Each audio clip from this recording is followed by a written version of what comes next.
I'm Jody, the mom, And I'm Dr. Barr, the doc. and this is Mom and Doc Talk, where we talk all things healing pans and pandas. We bring together the mom experience and the doc expertise to give you the information and tools you need to help make the next right decision to get your child back. Let's dive in. In this episode, we're going to be talking about some things that might be a little hard for some people to hear.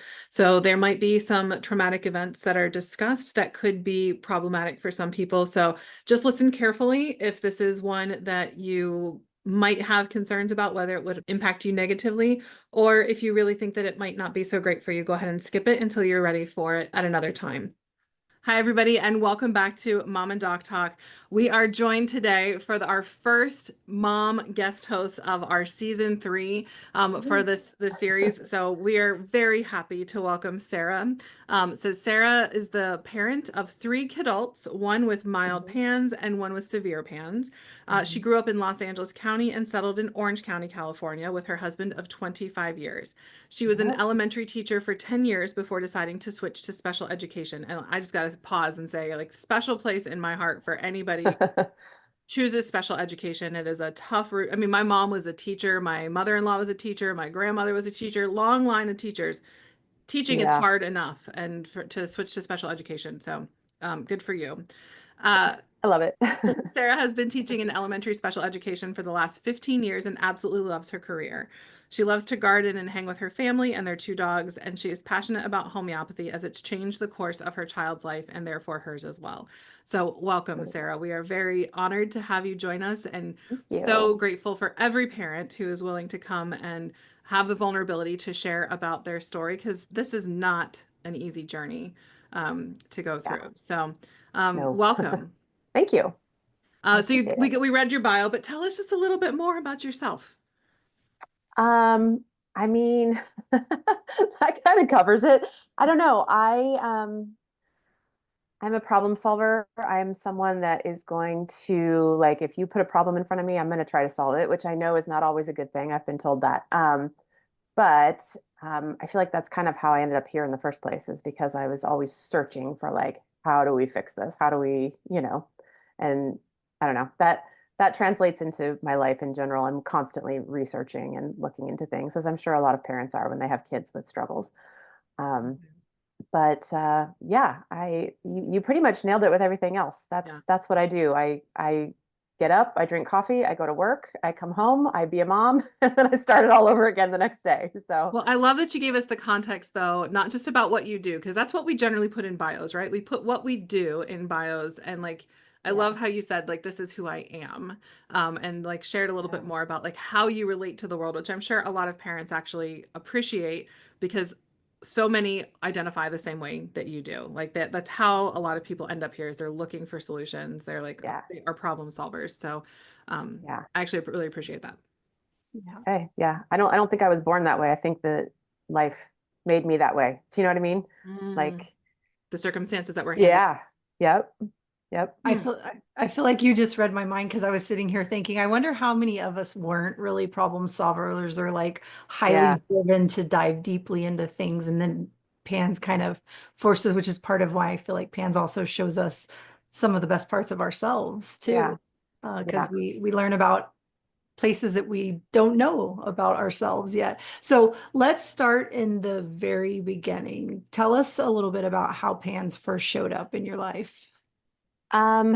So I didn't know it was PANS for, like 12 years after it started. It was a very, very long time of not knowing. I can actually give you a day. It was, September 29th of 2007, because it was my other daughter's birthday. And my youngest at the time was 1, so she was 15 months old. And she woke up and was, excuse me, just a different kid that day.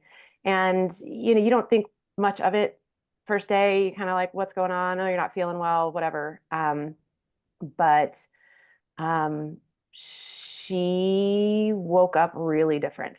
And she kind of was never the same. She was a pretty typical baby before that. She had a lot of illnesses and stuff. But, nothing big, ear infections, nose, baby stuff that kids get sick. Um, and that was like the day that everything kind of went upside down.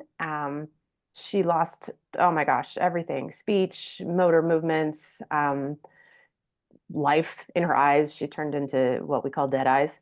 Um, and, and then of course, over the years, we ended up with every possible childhood disorder related to mental health that you could accumulate.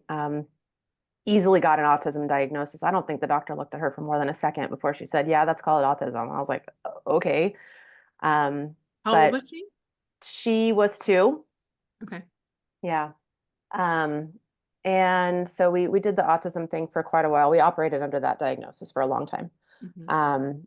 And then right around age 5, she was just kind of like a crazy kid before that. She was fine. She ABA therapy, all the therapies that you get when you have autism at that age. And she was just a spunky, hard to manage, but nothing crazy, right? She was just our high energy kid that we had to manage Mhm. at baby number 3.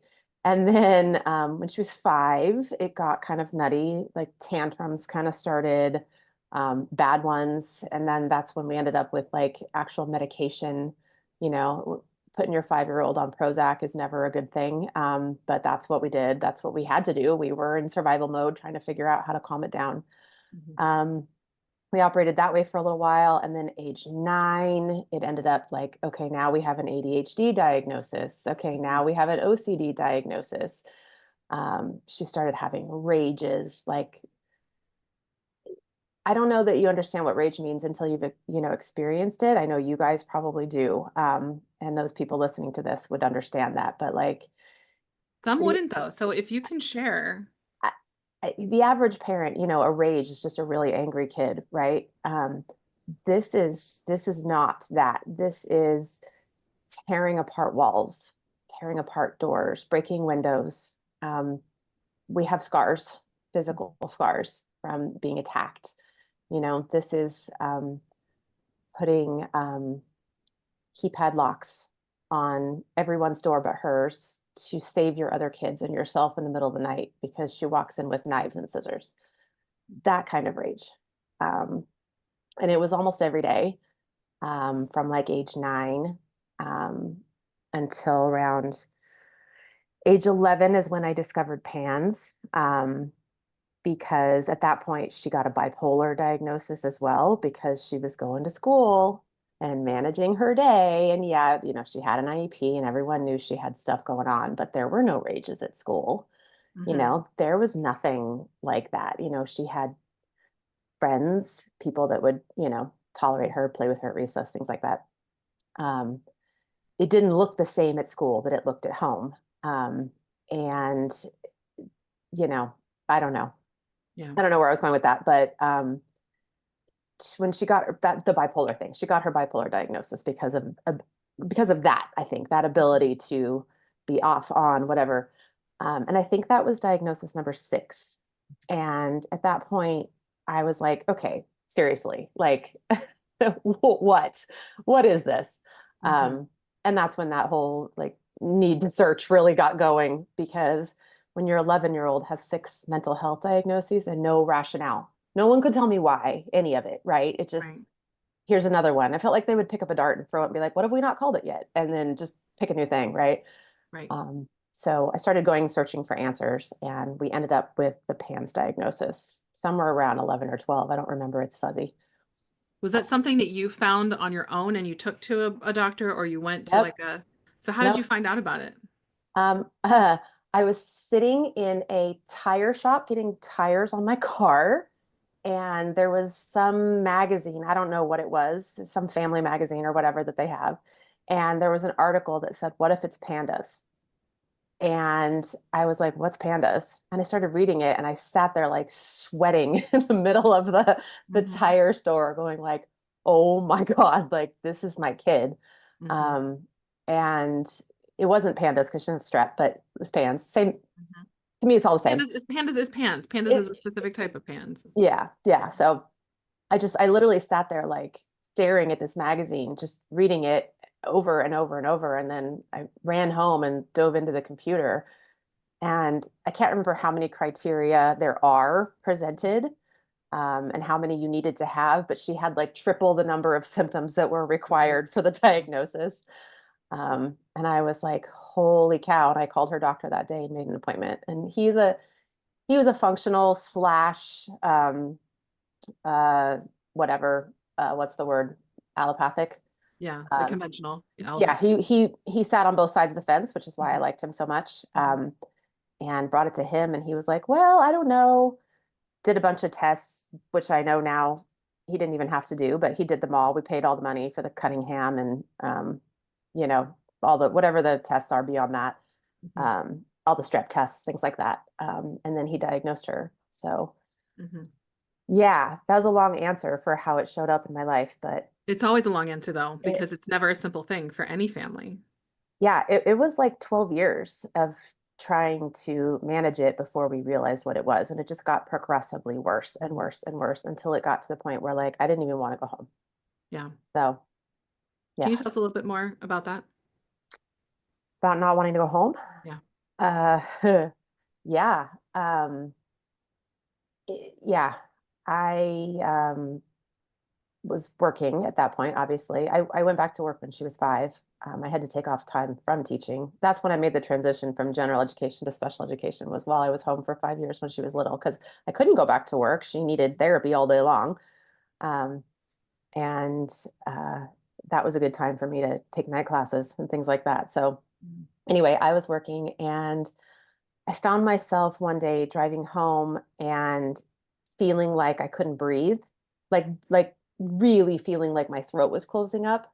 And here's me in my head going, "Oh, did I eat something? I'm not allergic to very much. Like, what did I do?" Right?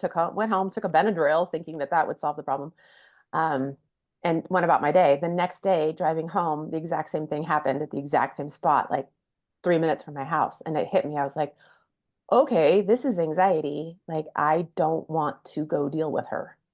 I would rather be at work all day. I cannot, Yeah. you know, walk into my house and feel comfortable.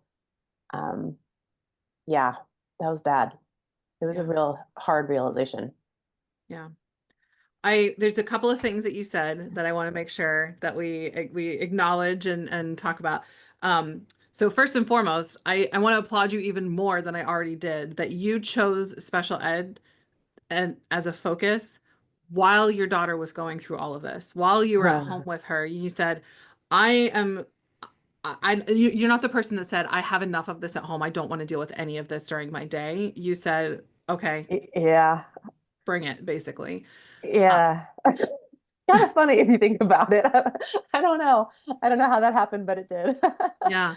Well, I mean, like there's a reason, right? Like Yeah. I'm sure that there's probably part of it that the solution oriented person that like that you were looking for solutions and that was one of the ways that you also probably came around to that. And it probably makes you a much better special ed teacher that like you got into this space when you I think were so. helping your daughter through all of these challenges that she was going through as well. I think so. I have a lot of patience for my students. Yeah. Yeah, just because, and their parents too, Yeah. for sure. Yeah. Yeah.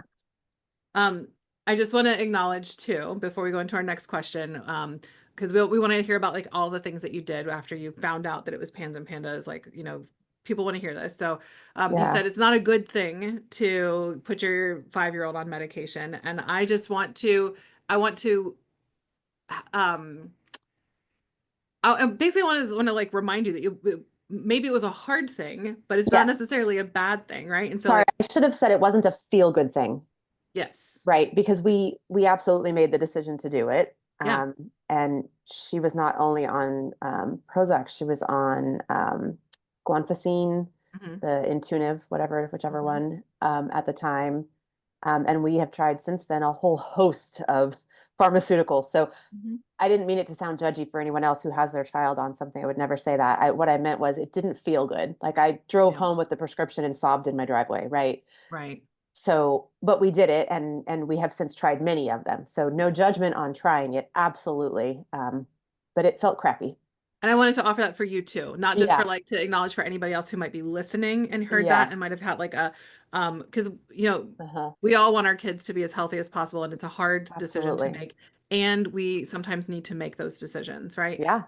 And some people, it's not a hard thing. Some people, it's like, yes, please give me that. My child needs relief. I need relief, and it's, we're always doing the best that we can. And I just know a lot of parents who I've talked to for the podcast and in my practice and like in our community who have a lot of guilt about it. And so for you Yeah. or anybody else who's feeling guilt, like Don't that, feel guilt. Yeah. No, don't feel sorry guilt. if it came off that way. I should have Yeah.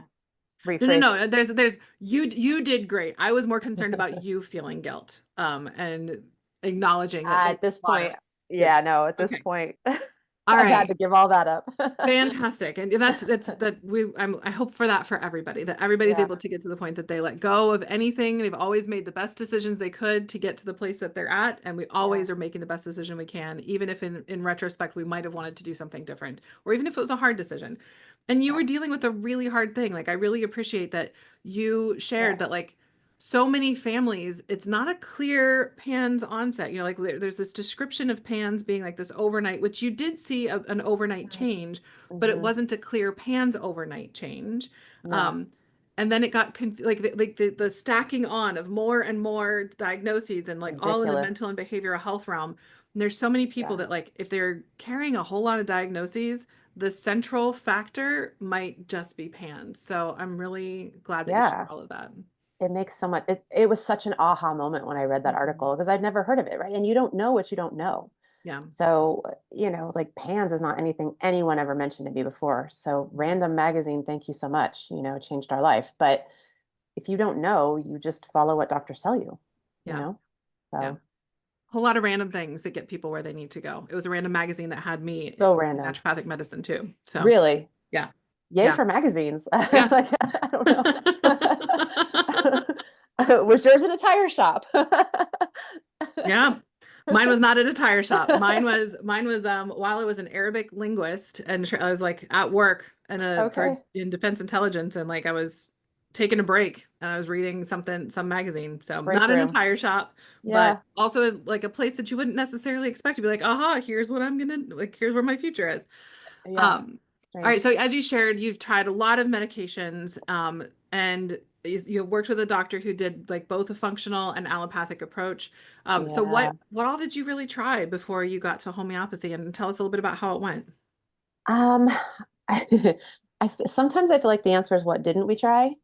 But then sometimes I also go on all these pages and people are talking about all kinds of things that are just way beyond my brain, Mhm. biological things. So I don't know. We tried so many psych drugs.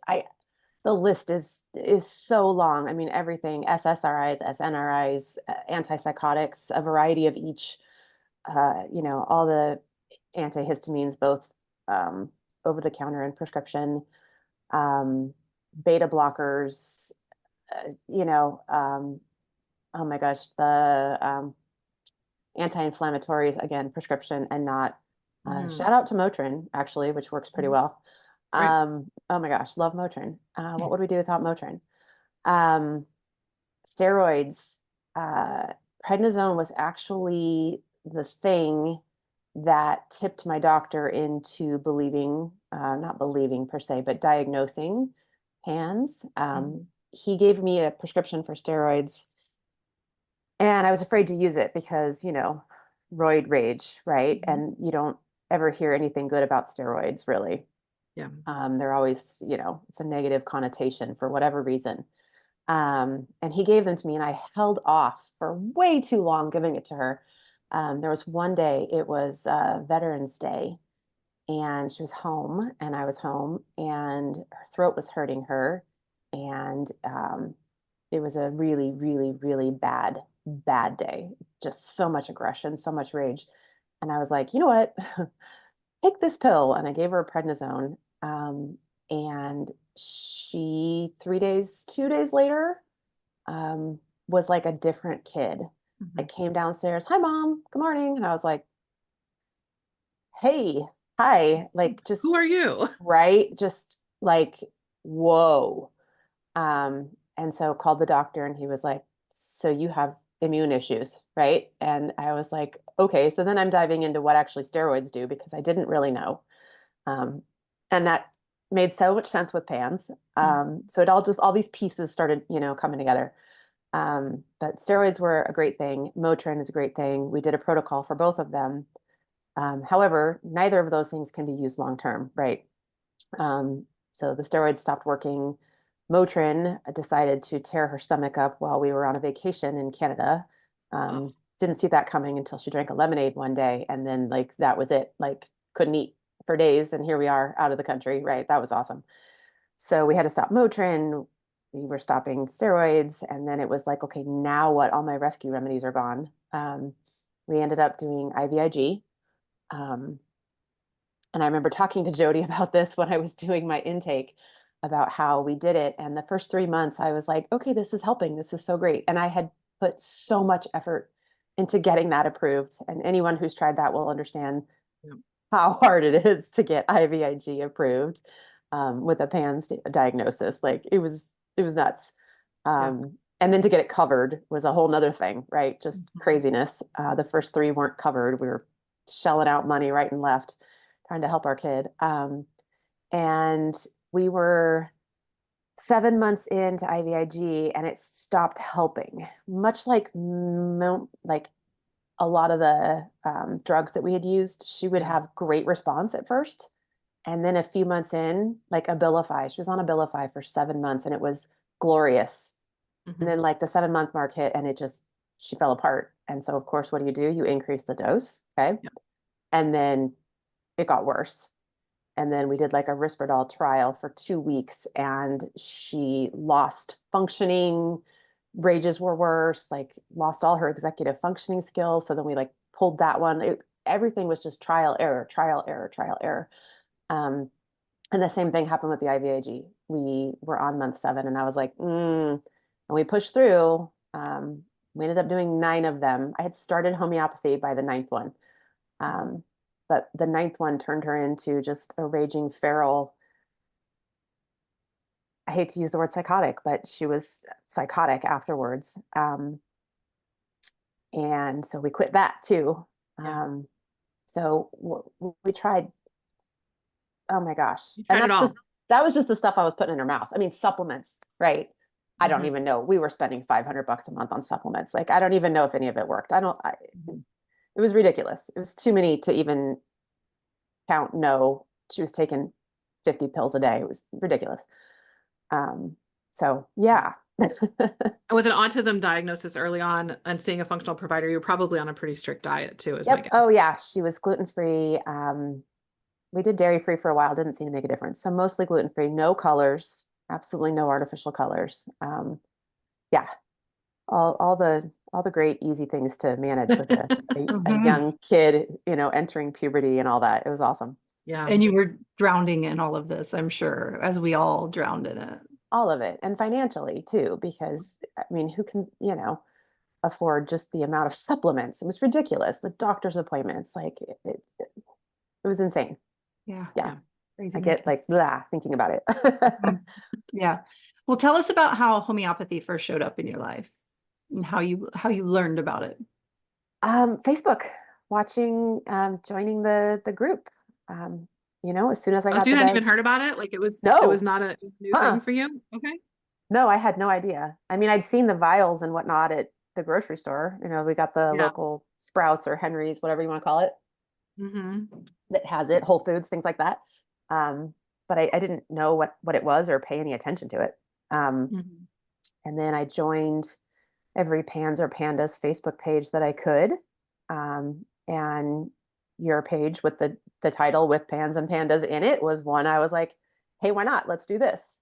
Mm-hmm. Um, and it was just one thing that I did. Any moment, free moment that I had, I was on Facebook trying to learn about my kid and what to do and what other people were doing. And um, I didn't go in search of homeopathy. It was just one page that happened to pop up, and I would be reading and reading about. And I lurked. I lurked on your page for probably just under 2 years Oh, wow. before. Yeah, yeah, which is no regrets, right? Because you can't regret Mhm. what's in the past. But that is a regret that I didn't jump in sooner. Um, But yeah, it took me a long time. Um, it was when I realized IVIG wasn't going to work. Yeah. And I was like, I am out of options here. Like the big deal thing that I thought was going to work, that I put all my time and energy into, did not work. And then it's like, okay, well, now I'm up for whatever, do whatever. Homeopathy, okay, I don't even know. I was going to start looking into energy crystals. I mean, like seriously, whatever at that point. Like give me something that works. So, yeah. Yeah. The road to recovery with homeopathy isn't the same for everyone, but in general, it isn't easy. What has it been like for you? Long. There's really no sugarcoating that. It's been long. We will be patients of resilience for 6 years in October, this coming October. Um, so it's not been a quick fix. And I think it's important for people to understand that, you know, um, because I think in our world and in our days, these days, everybody's looking for something to fix, right? The quicker, the better. This is not quick. At least it wasn't for us. So it's been long, 5.5 years. But um, when you physically can see that something's working, you keep doing it, even though it takes forever. If it's slow. Um, the first year was pretty great. I mean, we're still struggling, obviously, with a lot of things, but there were just a lot of gains. There was a lot of good stuff, you know. I remember one of the first couple of weeks after she started, I was walking upstairs and I heard her in her room and she was doing this like script. Mind you, this is like a 13-year-old at this point, right? Um, she was doing a script that she had done when she was really little, and I hadn't heard her do it in years. And it was a script that made her happy, where she would pretend she was the teacher and have kids and, was like teaching children Mhm. in her bedroom. And I stood at the top of the stairs and I couldn't breathe. I was like, oh my God, that's wonderful. Right. Like that's such a random thing. But I wrote it down and I told Dr. Rowley about it. And like we've been tracking that symptom, talking to herself ever since. Because it was such a huge thing that I hadn't heard her do in so long and that I knew made her happy. Mhm. So things like that. Her rages all but stopped. Um, and I mean, it was the first year on homeopathy was really good. Yeah. Um, the second year it started aggravating, which was hard for me to recognize because she hadn't in like a Mhm. whole year. And so I'm just going about my day doing my normal. And then all of a sudden, like Mhm. she's getting worse. And I'm like, why is that happening? And Dr. Rowley had to be like, hello, is she aggravating? I'm like, I don't know. What does that look like? I have no idea. Turns out, yes, she was. And I don't know if she just needed to get to that point. Like if she had so much healing to do that she didn't Mhm. aggravate until that second year. Yeah. Um, but she eventually it happened. And then there was backsliding and things got hard again. And um, you know, I don't know. In the 5 years plus that we've been doing this, we've had good times. We've had a couple of years, honestly. Uh, how do I, without a trigger warning, just really hard years. We're already going to put a trigger warning in. So if you want to say something that is honest, we will just include it in the trigger warning. Okay. Um, there were a couple years I didn't think she was going to make it, even through homeopathy. Mhm. She tried to kill herself twice in that time. One, not severely. I mean, it was a pretty feeble attempt with some, melatonin gummies, that kind of thing. It's not funny, but I was like, okay, we need to go to the hospital, and it wasn't a big dramatic thing. But then the second time, it really was dramatic. She really did do some harm to herself. Um, and I don't know. We stuck, and those were times that we like, okay, we need to try meds again, right? And you cross your fingers and hope this med is actually going to work this time. And Mhm. of course it didn't. And then we're weaning off meds again, and I'm kicking myself like, why am I back on this train? And Mhm. I know it's because, we got desperate and she was really struggling, and there were doctors telling us what to do. And we kept with homeopathy the entire time. And I actually really appreciated Dr. Rowley like talking to me. I remember her talking to me at one of the appointments saying like that we're going to double down. And if, you know, on the slightest little inkling that something like that might happen again, I need to let her know and like not, you know, I don't know, go about my day. Yeah. Because I'm so, you know, when you're at that stage, you're so used to all the big deal stuff. It just happens so often that you just kind of go, okay, yeah, it's just another day with this kid. But she was like, you need to like the slightest thing you need to tell me. And I was like, okay. And I really appreciated that. And we stuck with it. We did take a 5 month break from homeopathy at one point because she had been hospitalized and didn't take her remedy while she was there.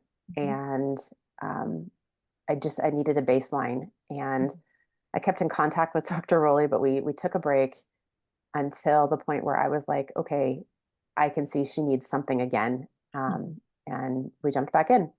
Yeah. Um, and And you then, did the right thing. Like I can't speak yeah, for Dr. Rowley or, you know, I haven't like reviewed your case or anything like that.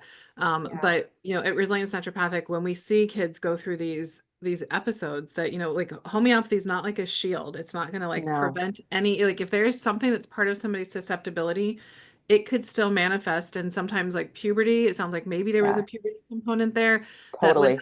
in, things get a little bit wonky. And so Mhm. new things that we're susceptible to become more apparent or are brought to the surface because of the changes that are happening internally. And we Yeah, absolutely support doing what we need to do to keep kids safe in those yeah, moments. And then helping them to address that susceptibility. But sometimes safety is sometimes safety requires that we go beyond homeopathy yeah, for a period of time. So um, yeah. yeah.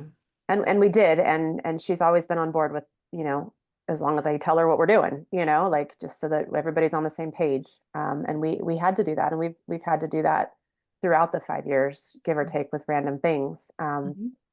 But somehow this past year, it all just finally clicked. Mhm.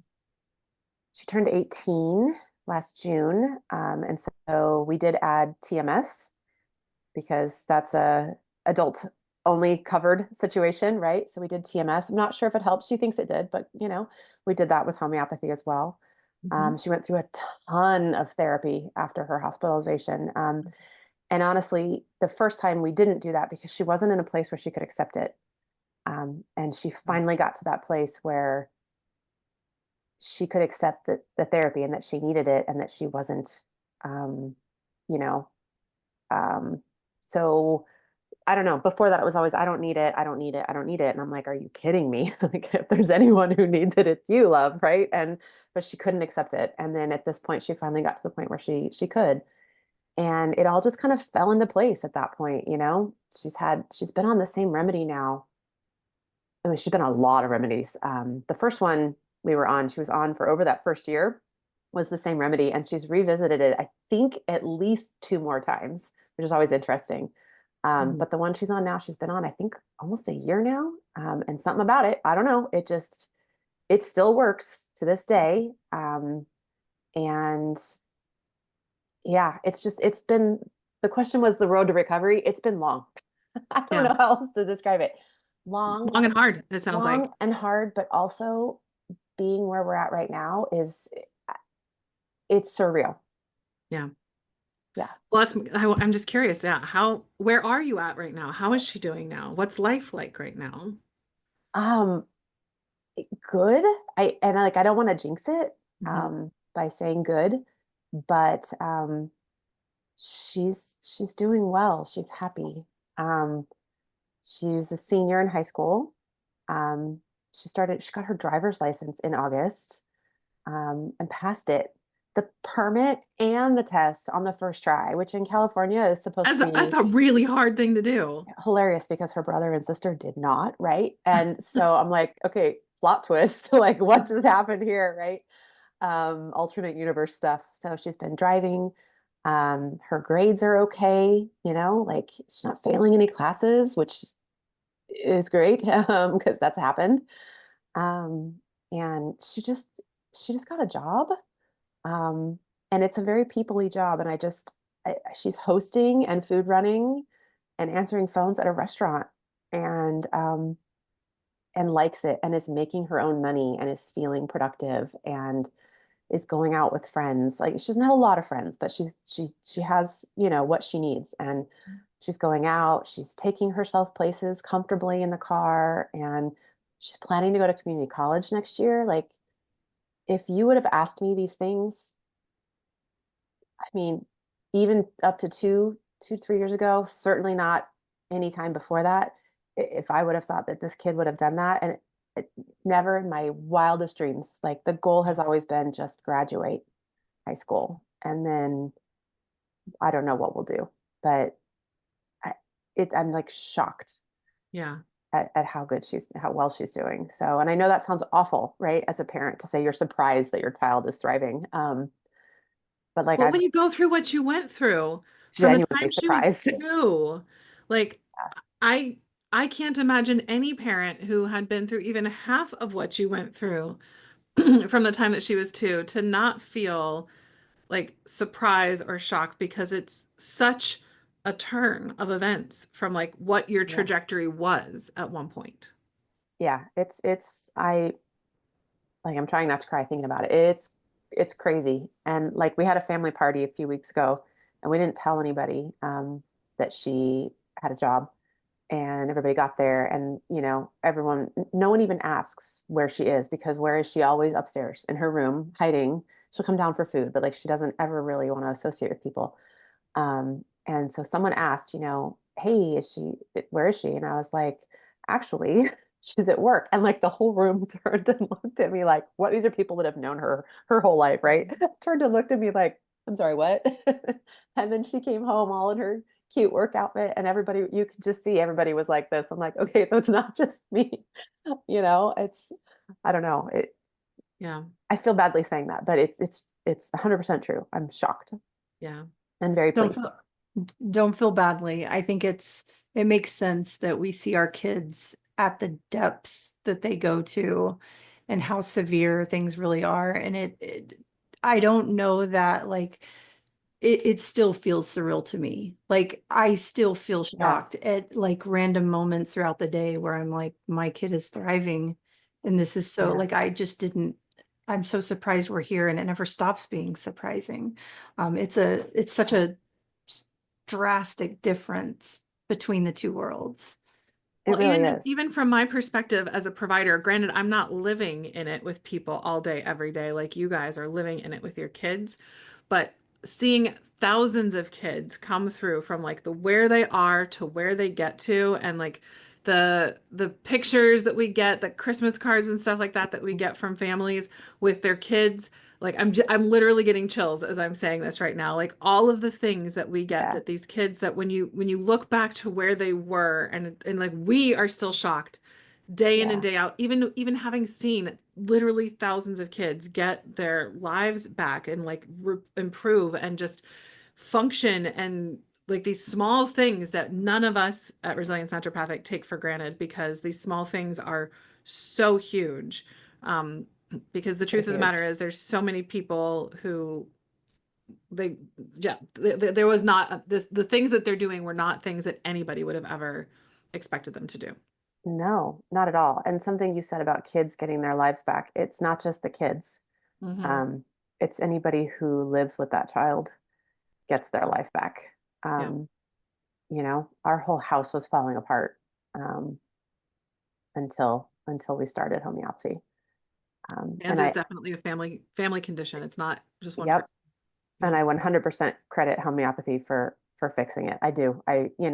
It's literally the only thing that's worked consistently Mhm. throughout this whole process. Takes So, time, but yeah. a little bit. I mean, I'm a long haul, like a long healer, as Jody wants.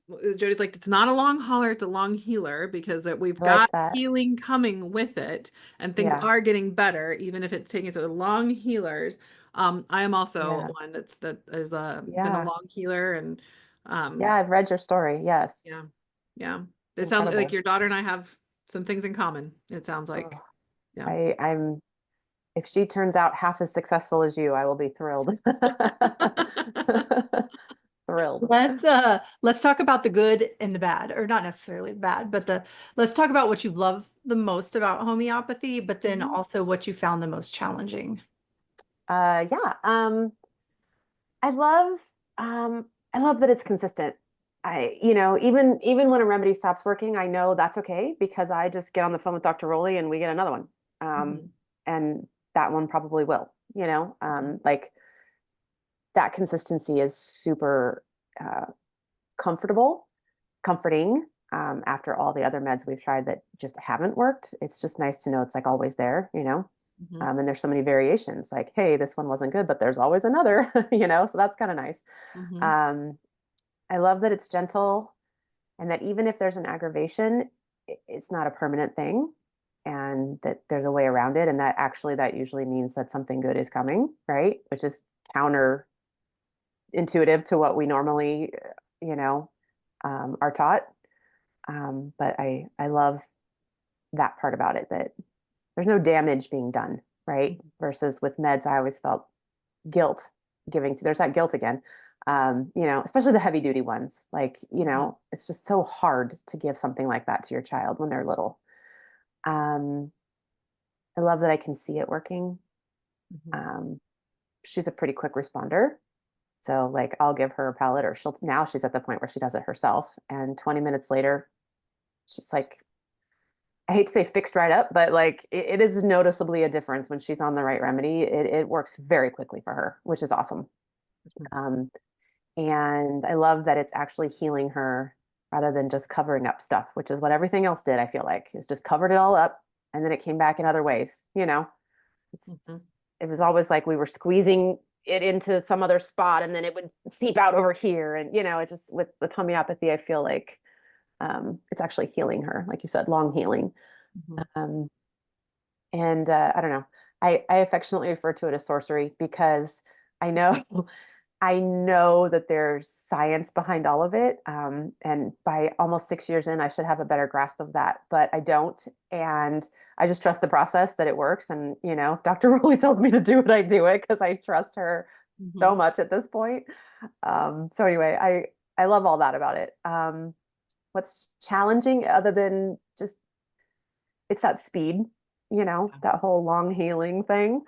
Um, like I said, I'm a problem solver, a doer, and like I kind of operate, like this when it comes to literally everything else. And so it's kind of maddening for me that we have to take so long to see so much progress. But it's also humbling at that point, and you kind of have to realize, like, if it's going to be done right, it's got to be done slowly. Mhm. Um, so I look back and I think at all the things that we did that were quick fixes, that ended up not working at all. And here's this one thing that is the opposite of quick fix, and it's the only thing that's worked. So yeah, it's the speed is challenging, but that's okay. I'm right We're there with you. oh yeah, I wish it could go faster. I wish we could make it go in the order we want it to go. I wish that it yeah, did work like an umbrella. And once we got started, things would only get better and there wouldn't be the ups and downs. yeah. Um, yeah. But that's okay. Here we are, Yeah. and there's nowhere I'd rather be. So yeah. Awesome.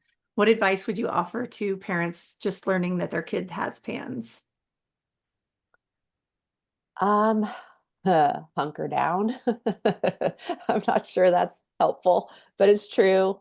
Um, it's a long journey. Um, it took me a long time to settle into being okay with it being a long time. Mhm. Um, you know, and obviously I'm still saying the biggest challenge is the timeline, right? Mhm. So I think once I resolved myself to this is gonna be a while, um, then I became sort of more sane, I guess, about it and more capable of handling it. Um, because, in the thick of it, you just want to find that thing. So I don't know. You have to be patient. Um, and you absolutely have to take care of yourself as well. Um, I started off pretty strong. I'm a pretty strong person. I can handle a lot, obviously. I think any PANS parent at that point can say that. But somewhere along the middle of the time that we were with RN, so like the last 5 years, somewhere along the middle of that, when it started getting hard again, I kind of lost it. Mhm. um, and I had to call and make an appointment for myself too, which I didn't want to do, because we're the ones that we got it all, right? We can do it, we can handle it. Uh, Fine. we moms, right? We can take on the world. And I was like, I'm drowning here. Like I'm being awful to my husband and my other kids. I'm not doing well at work. I'm letting work issues get to me. Um, I'm just grumpy. I'm irritable, and I kind of was like, I need to take care of myself too. So, um, in whatever way you think that that needs to be done, it's so hard. It's probably one of the hardest things to do, to admit that you need help too. But I did, and I joined as well. And I signed up and I waited. I waited 6 months, almost 6 months, to get in with Dr. Rowley as well, because it was important to me Mhm. that I had the same doctor, because she knew everything already. And it was just so easy for her to kind of know where I was coming from, Mhm. because she knew my kid inside and out. Um, so that was the way I chose. I chose to be a patient as well. And it helped me a lot, an absolute lot. And I just recently ended that. I took a break, and I recently ended it. And I was so sad when I did it. I had to email and thank her for everything, and just say, I'm going to keep on with my daughter, but not for me, because I'm doing better. Mhm. She's doing better. And therefore, I am doing better as well. But I've done a couple of years of it Mhm. myself, and I'm very grateful I did. It helped me Well, a lot. our goal is to work ourselves out of a job. Like we love Yeah. our clients, but we don't want to talk to you guys forever because we want Yeah. you to not need us. So, and Yeah. even if you're not like fully to the best place that you could possibly be, if you've reached the place that you're going to be, with homeopathy, at least at this point in your life, and even if there's something else, that's great. I'm Yeah. so happy to hear that it Yeah. helped you and that you got to the place that you were able to say, I'm good and I don't need this right now. Yeah. It helped me a lot. It really did. Yeah. In lots of ways, not just mental health ways, but Mhm. it helped me with, she's been tracking all my physical symptoms and stuff too. So it's, which, if you feel better physically, you're going to feel better mentally. Yep. So, and I learned a lot about myself through that process as well. So I'm really, really glad that I took the time, energy, and, the extra money monthly to help me as well. I think I needed it in order to help her. Yeah. So, Yeah. yeah. So the advice is just be prepared for a long time, and resolve yourself that that's okay. Um, Mhm. and that, you know, to be patient and to get the help for yourself to be able to make it through that long journey. You are speaking my language with Yeah. accepting the things that are up in front of you, whether you like them or not, the accepting Yeah. what is and letting go of control of the things that you really can't control because there's so much suffering when we're trying to control something that is not controllable. Yeah. And that's kind of what you described was like once you finally got reached a place of acceptance, that there was some amount of relief just in that. Yeah. I mean, Yeah. I was like, this is going to take a while.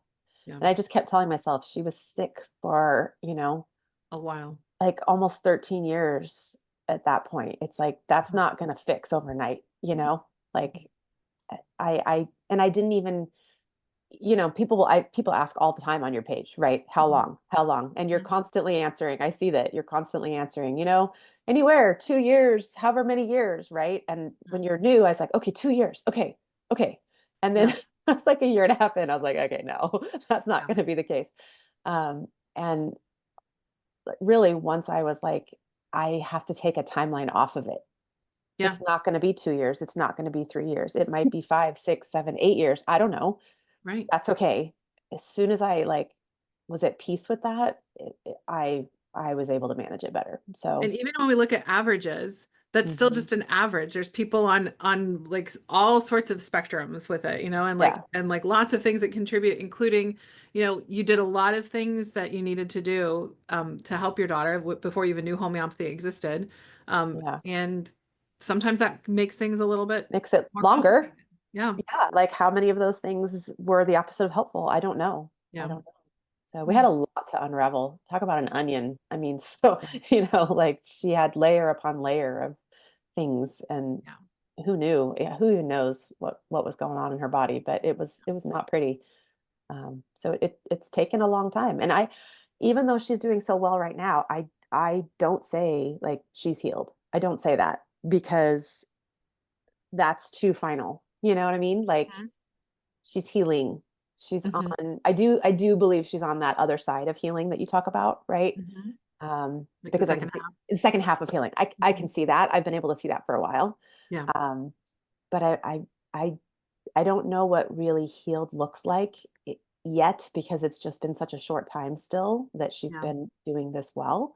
I don't know that I'll ever be fully accepting of, okay, we're done here. I Right. don't know if that's ever going to happen. I mean, I'm not sure, and that's okay. Yeah. Yeah. So So your advice that you shared about for first people or people who are just first learning that their child might have PANS sounds like a lot of that would also apply to homeopathy.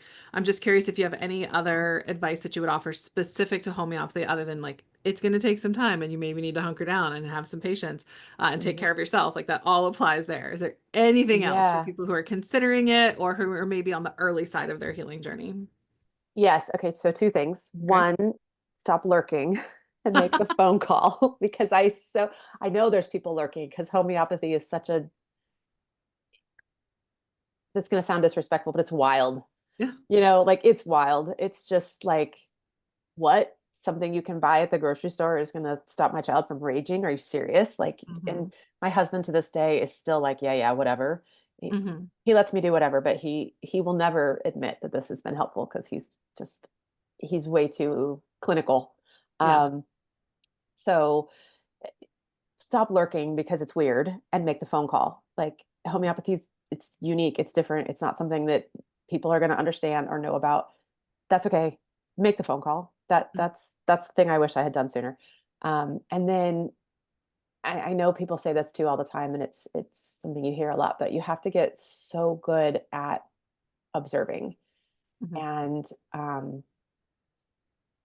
I see that firsthand when I didn't take great notes for whatever reason. This month was hard or whatever. It becomes difficult for your provider to know what to provide because we are the eyes and ears. The parents are the eyes and the ears, and like you just have to be so good. And it's almost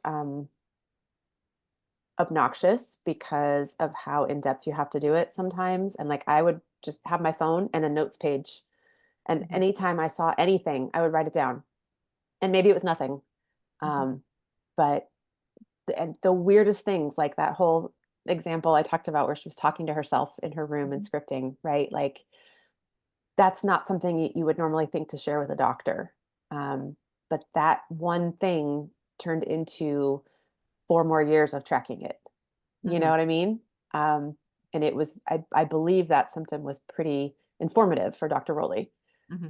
So those things that you don't think have anything to do with it, write it down because, we're not just looking at, oh, there was a rage today or they were crying or they had a tick or whatever. It's not just physical stuff. It's like anything they say, do that you find unique or in any way different, write it down and share it. Um, I think that was very helpful. And I'm just going to add for anybody who, so, some people that it causes them a lot of distress and they think they can't do it. It's Yeah. like there are ways that you can do it where you're holding on loosely or you're observing in a way that still functions for you. And we'll put a couple of links in the show notes for some episodes on observing and Mhm. some our YouTube page that has like a whole series about being a really good observer for anybody who's feeling stuck with that. We'll put links to all of that for anybody who wants to see that. But that's really good advice for people who are early on. Yeah, and I feel like I've seen comments like that too about people having anxiety about taking all these notes and whatever. So for me, it was my jam. because I like to research and I like to dive in, I was just like, what can I write? And that was actually made me feel better because Mhm. I felt like I was contributing and, being able to really see um, what was going on. And it helped me learn what was important to Dr. Rowley because some of the things I'd said, she'd be like, yeah, yeah.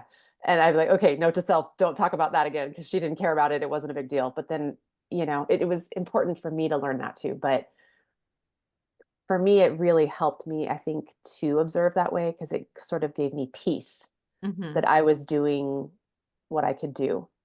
But on the flip side, I can see why it would cause someone like, whoa, this is a lot, Yeah. because it is. It's very time consuming. Yeah. Um, and it's exhausting, especially if you have more than one child, Mhm. to donate that much time to one kiddo. So thankfully she was my youngest. And so naturally I spent more time at that point with her anyway. But yeah, so Well, it's Sarah, I'm always so great. grateful for you and your willingness to come and be vulnerable and share about your experience and some really hard things. And I'm so grateful. Like I said, we will have a trigger warning on this, but because Yeah. I don't want people to have to listen to something that might be hard for them. And there are some Yeah. people who really need to hear the hard things, to see that they're not alone and to see that you can Yeah. have these really hard and really scary things and come out on the other end. And like the light that came to your face when you started talking about how your daughter's doing right now just speaks volumes. If you said no words, but we just had you on mute and we were looking at the expressions on your face and just the change in just everything. It's Gonna make me profound.